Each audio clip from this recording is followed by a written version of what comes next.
Tying your identity to your politics is probably not a good thing, because it means that you can't ever really grow and you can't change your mind.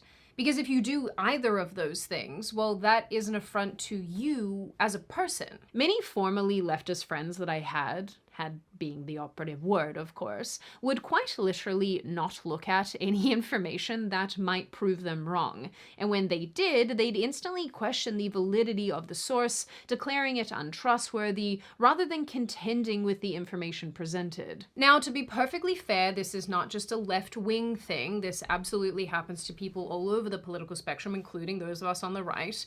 And it is interesting because it kind of brings up some psychological factors that come into play with relation to this, and one especially that I can think of off the top of my head called the backfire effect, which I'm not going to get into or explain. But in the context of this video, in the progressive mindset, in the progressive headspace, it is uncomfortable. It is painful to absorb information that proves you wrong, because then you have to admit that you got something wrong. And if you got this thing over here wrong, then if you're being honest with yourself, you have to ask what other things you may have gotten wrong.